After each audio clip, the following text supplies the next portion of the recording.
Oh, yeah. Leona Martin enjoys her time with her grandson, Dorian. Like many Aboriginal grandmothers in Saskatchewan, Martin is raising her grandson. Dorian's short life has been filled with twists and turns, despair and joy, and several foster homes.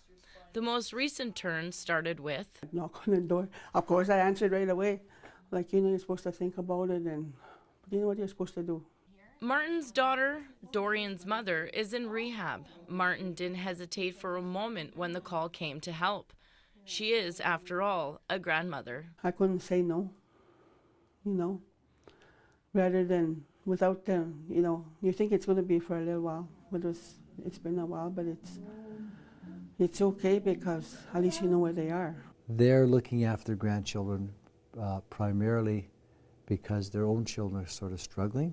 There are more Aboriginal grandparents caring for grandchildren in Saskatchewan than anywhere else in Canada, according to a recent Stats Canada study.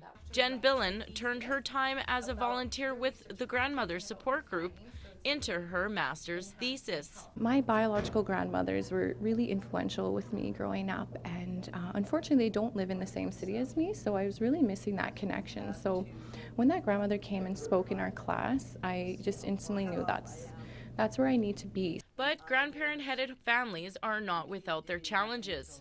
Enter the Aboriginal Grandmothers Caring for Grandchildren Support Network. The grandmothers get together once a month with tea and bannock so that they can relax, share their stories and their experiences, talk about issues of concern. The issues are well documented: parents with addictions, their employability, and overall parenting skills. And the simple truth, Aboriginal children comprise a large segment of kids in foster care. The nature of our child welfare system is that families don't get any help until they're in crisis. It's a threshold system, so beyond a certain point you don't get any help and then it's a crisis, right? So we need to kind of find ways to help families sooner in ways that are culturally appropriate. Many Aboriginal grandmothers are survivors of residential schools.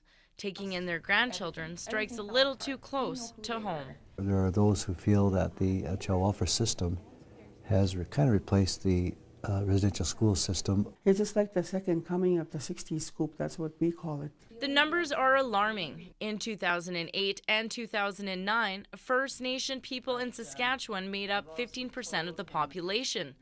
But nearly 80% of children and youth are in out-of-home care. One grandmother had a grandson who ran away from several foster families, and when social services staff talked to him and asked him what he wanted to live with his grandmother. He wanted to be with his kukum. Grandchildren living with their grandmothers instead of foster families isn't without financial challenges. In the case of a foster family, it doesn't matter if you're working and earning a high income, there's a set rate, and we'd like to see that be available to the grandmothers. Many here ask if the goal is to keep Aboriginal children out of the foster system.